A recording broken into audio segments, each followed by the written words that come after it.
O te toi whātāna whātou e le pa ia lo tātua tino o mana au whaafonga e le amatango neiva yaso e le whaapoponga o tātou tala whau mai Sāmoa. E le mai le sila le whionga le minsta o le matanga wenga o tā longa, le sao o alo ma whāna wā onga i le atina ina leo tā longa, e manuia ai lo tātua tino masiti ai le tūlanga i le maai mai a tino i whafo, e tā longa whaava māloa ia ngai ma whiriwhiri ai whana wā onga. E tā longa le Pasifika le whatoa mai atu, e se fulmale iwa whana wā onga na whiriwhiri e whai masui o Sāmoa, mai na whaamanuia ina nisi i pine, lea nā lai o na se e Sāmoa le tūlanga whaal whaatūlangana o pine atu nuu, e le tolu se fulmale whaapine auro, lua se fulmale tasi si liva, ma le lua se fulmale tasi pine apa me mea. O le whaamalo se le whionga le ministaia se ule Ioane e se sao ning o tufutufa na ngā wha ai lunga mō whana wa onga le vaiasun te nei. O le umio ia wha ai lunga wha apitoa, e le o le taunu unga lea o lo lato soifua ta alo ma le ola tau mawhai, ai e wha mua lava le tūlanga tau ia o onga, ai wana o se la asanga o le olanga ta alo pe a wha muta mai li kolisi, ai ulu whale atu e tau sini o wha awau i te tonu o kalapu le atu no. Na mamoni le whaftai e le whionga le minister i compania Sāmoa na lango le wha moe moe, e au fia e whale tupe le Sāmoa Commercial Bank, le compania le SAP, Island Rock, Sevafi e Veni Caradas, Business System Limited, o le whale ainga le Inalani, Natural Food, le whale Law Lanes i moto tua, whale ngō si awa le Vailima, o le Uncle Johnny, ma le Teacher South Samoa. O company umaia na ofo ina maila latu au au nanga, e lango sua le wha moe o le mtanga luenga o tā longa. Sau no foi le whionga le ministaia se ula, o le talitonunga e le maai umapeni tala na yalo ma whanau, e tuli mata ia nisi o whanau e pei o ilantou nei, e tū tau tā longa lo iei le mea lofa mata leni ia ilantou, e na ia tinae, e manu iai foi lo la tau lumanai. Ua whamanu ina le tau mwhainga nisi o alo mawhana wale atunu o i le vaenga o fo mai tau si mai pasi, e na ua wha wina i le vaiason te nei se sau ninga wha apitoa, ma mamole tu ele wha afte tele le whionga le ministam tanga luenga le soifua malolo ina, le whionga vālasi tā fitu sele, ono i lanto umane e sili e leono se fulu ua wha wina, na te lelo la tu sao e langolango sua tuai i fo mai pasi sa iai. E le pui ngā o le tātou o te nuu, mai lulu whale mai o le COVID-19 fruiva i o tātou lau ele. Sau nova lasi o le wha wina wha apito i la tau nei, ua wha maria ina le komiti wha tonu ma le matanga ruenga, i le vaenga muli o la tau pōr kalamin matau mwhainga whai u, lea ua wha iwina maleman wia. Na paule tu alalo le whionga le minister na tu i nanto mo i lantou na wha wina ma le vasenga o fōma i umo le mtanga ruenga Sāmoa.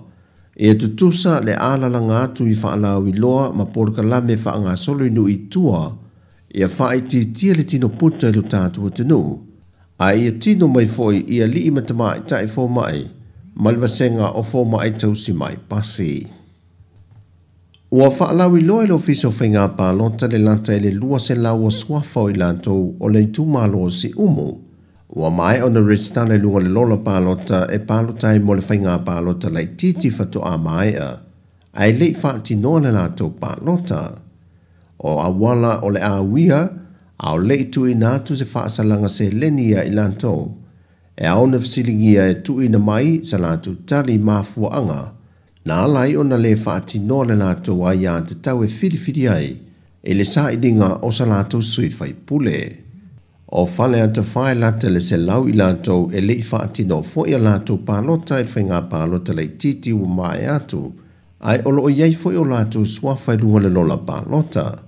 Wa tāpa ai e lau fiso whainga pālota i ei tu malo, e nei e fisoso ni atu e tu i nātu ni swawhau i lātou ua maali liu, e maiso nisi ua malanga i whafo i ngā ruenga whaawai taimi, e whamai a ile loi longa o swafa tonu, o le a ngā i ei le isi la asanga a lo fiso whainga pālota. Na whaata oto lo fiso whainga pālota wha asalanga e le lua fe Tala mo le sui ua umana restala ai le pālota, peita i le whon tanga le pāle mene talui nei, O toi wha palase lalo lea wha asalanga ele na o le selau Tala. Ua wha atulanga mai aso malolo mo le wha ai ungo le nei tausanga ma le amatanga o le tausanga faulua whelua se fo ma le wha.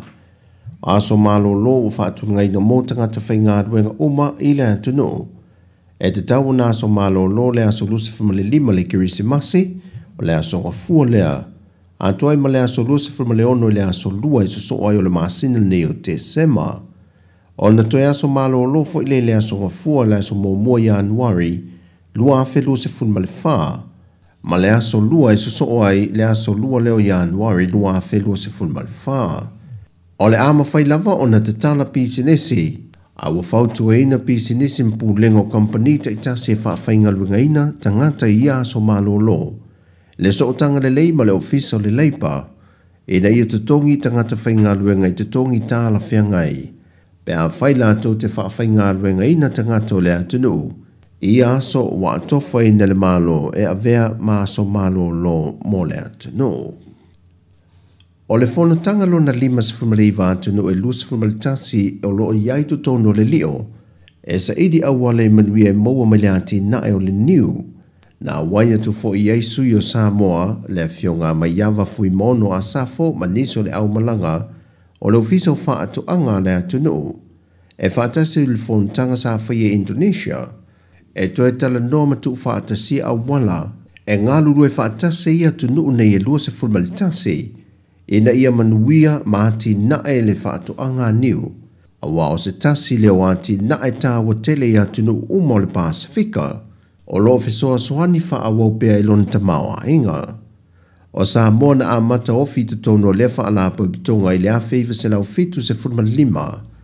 Leo wa te tālai nisi o māketia Sāmoa mātunu i whafo. E le awina atua nisi o ana o loa e ngao sia mai i le popopo o le niu. E le ngata mo le manuia o le au fai pisinesi, ai whape nā foi i lo tātou tamawa inga. O tala fōwia mai Sāmoa mo le amatanga o le neiva iaso, manuia Sāmoa, whāsoi foia.